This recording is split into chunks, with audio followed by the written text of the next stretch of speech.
প্রেমের টানে সাত সমুদ্র পাড়ি দেবার কথা তো অনেকেই শুনে থাকে, কিন্তু স্বচক্ষে তার সাক্ষী কি কেউ থেকেছে? কিন্তু আজ আমরা আপনাদের শোনাবো এমনই এক প্রেমের কথা, আর যে প্রেমের টানে প্রায় 15,000 কিলোমিটার পথ পাড়ি দিয়ে সুদূর ব্রাজিল থেকে নবদ্বীপে প্রেমিকের বাড়িতে এসে হাজির ব্রাজিলের প্রেমিকা। কি ভাবছেন, এও আবার হয় নাকি? হ্যাঁ, এমনটাই ঘটেছে নদিয়ার নবদ্বীপ ব্লকের ফরেস্টডাঙ্গা এলাকার মণ্ডল পরিবারে। নবদ্বীপ ব্লকের ফরেস্টডাঙ্গা এলাকার বাসিন্দা কার্তিক মণ্ডল, পিতা দিলীপ মণ্ডল। কার্তিকবাবু কর্মসূত্রে সুরাটে থাকেন, আর সেখানে থাকতেই 4 বছর আগে সমাজ মাধ্যমে পরিচয় হয় সুদূর ব্রাজিলের বাসিন্দা ম্যানুয়েলা আলভেজ দা সিলভার সাথে। পরিচয় ধীরে ধীরে ভালোবাসার রূপ নেয় ও পরবর্তী সময়ে দুজনেই বিয়ের জন্য রাজি হয়। কার্তিক মণ্ডল জানান, এরপর প্রেমিকা এখানে আসেও আমাদের বাড়িতেই বিয়ের আয়োজন করা হয়। আগামী শুক্রবার হবে বিয়ে, আর সবটাই হবে সনাতনী তথা বাঙালি মতে। ইতিমধ্যেই বাড়িতে শুরু হয়েছে বিয়ের প্যান্ডেল সহ সমস্ত রকমের তোড়জোড়। এলাকার ছেলের বউ হবে বিদেশিনী, সেই কারণে প্রতিবেশীদেরও উৎসাহ ও কৌতূহল যথেষ্ট। কিন্তু পাত্রী তো ব্রাজিলে, সেক্ষেত্রে ভাষার তারতম্য আছে। কথোপকথন চলছে কিভাবে? প্রশ্নের উত্তরে মণ্ডল পরিবারের সদস্যরা জানান, বর্তমানে আধুনিক প্রযুক্তিকে কাজে লাগিয়েই চলছে, অর্থাৎ সবটাই চলছে মোবাইলের প্রযুক্তিকে কাজে লাগিয়ে। পাত্রীও তার ভাষায় আমাদের জানায় তার দেশে তার পরিবার এই বিয়েতে রাজি, আর সেও রাজি। পাশাপাশি নবদ্বীপের মণ্ডল পরিবারে এসেও তার ভালো লেগেছে। পাশাপাশি সে আরও জানায় সে শাড়ি পরতে ভালোবাসে। মণ্ডল পরিবার জানায় তাদের বৌমা এখানে এসে বাঙালি খাবার খাচ্ছে, তবে ঝাল ছাড়া। বাকি সব ঠিকঠাক আছে। ভারত থেকে বহু মানুষ বিদেশে যায় বিভিন্ন কারণে, আর এবার সুদূর ব্রাজিল থেকে নবদ্বীপে বিয়ে করতে এসেছে পাত্রী নিজে। সেই কারণে নবদ্বীপের মণ্ডল পরিবার যেমন একাধারে আনন্দিত, পাশাপাশি স্থানীয়দেরও কৌতূহল যথেষ্ট। How long? তুমি বলো যেন, তুমি বল Bangla. You say you have already. হ্যাঁ, তুমি বলো। তুমি যাও। ও অনেক খুশি, বলতে পারছে না, হয়তো এই মুহূর্তে বুঝতে পারছে না, এই কারণে। যেন বলো। ছেলে বিয়ে করছে সামনে শুক্রবারে। বিদেশ থেকে বউ নিয়ে এসেছে, কিরকম লাগছে আপনার? আমাদের ভালোই লাগছে। কথাবার্তা কিরকম ভাবে বলছেন? কথাবার্তা দুটো একটা বাংলা শিখেছে বলছে, আর সব ওদের ভাষায় বলছে। মোবাইল মাধ্যমে কথাবার্তা বলা হচ্ছে। মানে আপনাদের এখন কথা বলার মাধ্যম মোবাইল? হ্যাঁ, মেন মোবাইল। বাংলা দুটো একটা শিখেছে, আরও শিখবে সামনে। সেই ক্ষেত্রে যে বাড়িতে যে কথাবার্তা মানে খেতে দেওয়া বা বসা বা যে কোনো এরকম, এইগুলো কি সব মোবাইলের সাহায্যে? না না, ওসব কিছুটা ইশারা করলেও হচ্ছে। খেতে বসে ওগুলো খেতে শিখে বসা, গেছে হ্যাঁ, ওগুলো মোটামুটি শিখে গেছে। খাওয়া দাওয়াতে কোনো সমস্যা হচ্ছে বা না, কিছু? খাওয়া দাওয়ায় সমস্যা সবই খাচ্ছে, শুধু লঙ্কাটা বাদে। ঝাল খেতে পারে না। এই মেয়ের পরিবারের সাথে আপনাদের কথা হয়েছে হ্যাঁ, মেয়ের বিয়ে পরিবার- বিষয়ে? হ্যাঁ, মেয়ের পরিবারের সঙ্গে গত পরশুদিন সন্ধ্যার সময় কথা হলো। আমরা সব বললাম যে অমুক তারিখে ওদের বিয়ে দিচ্ছি, আপনাদের কোনো অসুবিধা নেই তো? মানে আপনারা খুশি? বললো হ্যাঁ, আমরা খুশি। মেয়ে খুশি হলে আমাদেরও খুশি। তাহলে বিয়ের পরে আপনারা যাবেন? না, সম্ভব না। ওখানে যেতে লাগবে 1.5 লাখ টাকা, আসতে 1.5 লাখ, 3 লাখ। ওই তাহলে- যা হবে ফোনের মাধ্যমেই হবে। তাহলে সামনের বছর জামাই ষষ্ঠীতে ছেলে কি এখানে থাকবে নাকি না ওই বিদেশে যাবে জামাই এখানেই ষষ্ঠী? থাকবে।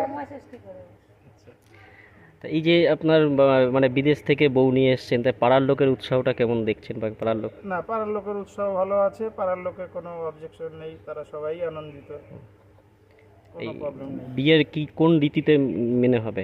সনাতন ধর্মের রীতিতে মেনে হবে, হিন্দু ধর্মে। তাতে এই পাত্রীর কোনো অসুবিধা না, নেই? পাত্রীর কোনো অসুবিধা নেই। পাত্রী সনাতন ধর্মে, ও যে ধর্মেরই মানুষ হোক, বুদ্ধ ধর্মের মানুষ, যে ধর্মেরই মানুষ হোক, ও তো সনাতন ধর্ম গ্রহণ করবে বলেই এসেছে। আচ্ছা, আপনার নাম? দিলীপ মণ্ডল। আপনি ছেলের বাবা? হুম।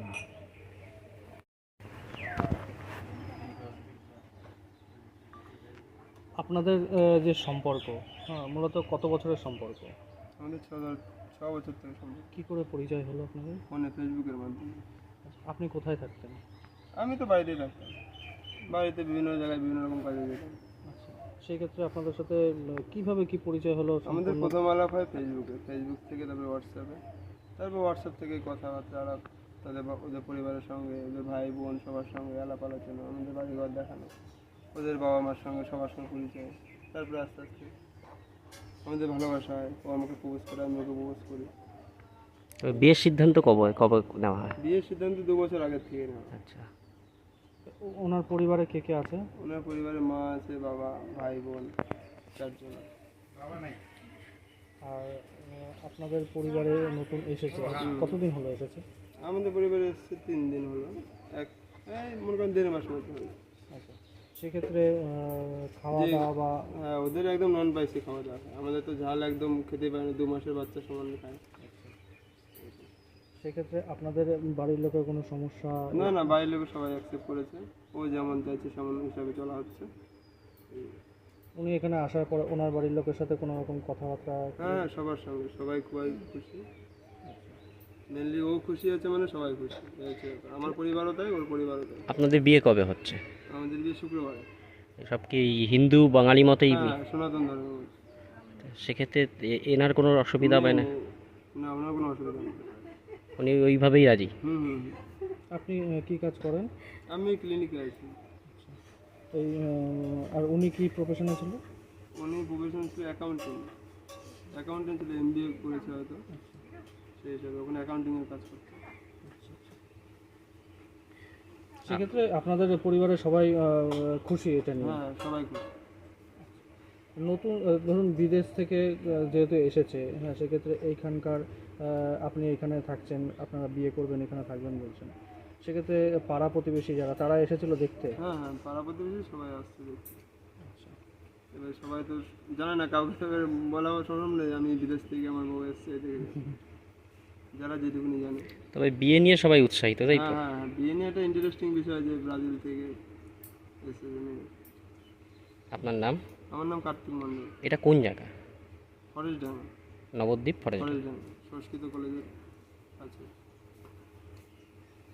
আপনার পাশের বাড়িতেই একটা বিয়ের অনুষ্ঠান হবে, সেখানে পাত্রী হচ্ছে ব্রাজিলের। কেমন লাগছে বিষয়টা? ভালো লাগছে। মানে অন্য ধর্মের একটা মেয়ে হিন্দু ধর্ম করে বিয়ে করছে, আপনাদের কোনো সমস্যা বা কিছু? না, আমাদের কোনো সমস্যা নেই। এমনি আপনারা গিয়েছিলেন, কথা বলেছেন ওই পাত্রীর সাথে? কথা বলেছি, আমি প্রায় সব সময় আসি, এসে কথা বলি। এমনি আপনাদের সাথে মিলে গেছে, তাই তো? মিলে গিয়েছি। আপনার নাম? আমার নাম সুমিম সরকার। আপনি এখানেই বাসিন্দা? না, আমি এইখানে বাপের বাড়ি, শ্বশুর বাড়ি জনই। যে মেয়েটি বিদেশ থেকে এসছে তার সঙ্গে কথা বলে কেমন লাগে? কথা বলে ভালো লাগছে। বিয়েতে তাহলে কিভাবে আনন্দ করে? বিয়েতে যেইভাবে আনন্দ করি সেইভাবেই করি।